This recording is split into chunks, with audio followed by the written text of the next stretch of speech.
Hello everyone, welcome back. In this lesson, we are going to talk about something very important when working with multi-layer PCBs. How to correctly set the PCB signals in EasyEDA Pro. A lot of people run into the same issue when designing 4-layer, 6-layer, or even more complex boards. They think they already changed the board signals in the stack-up settings, but actual PCB signals doesn't update at all.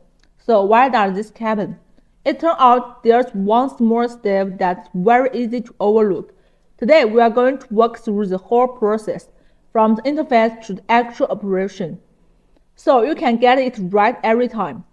In the PCB editor, look on the right side and you'll see the layer panel.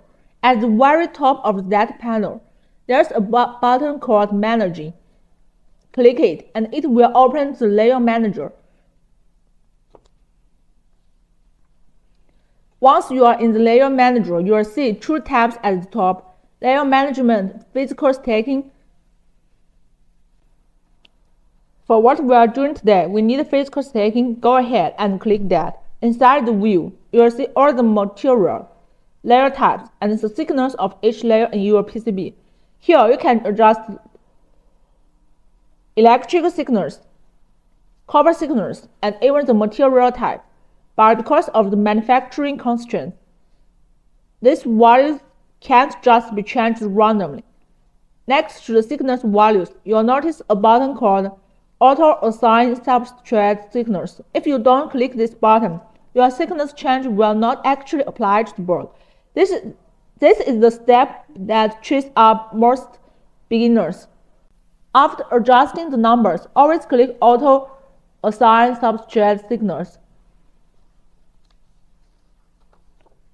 Once everything looks correct, you'll see two buttons at the bottom: Apply, Confirm. My suggestion is to click Apply first just to preview the changes.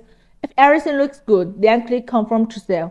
At this point, my board signals is full update and will correctly reflect in your PCB project. Quick summary: go to Layer Manager, Physical Stack Up. After changing signals value, click Auto Assign Core Substrate Signals. Finally, apply, then confirm. Following this step will ensure your multi-layer PCB structure is correct and will prevent signals mismatches when generating global file or sending the board from manufacturing. Alright, that's everything for this lesson. If you found this helpful, don't forget to give a like, and I'll see you in the next class.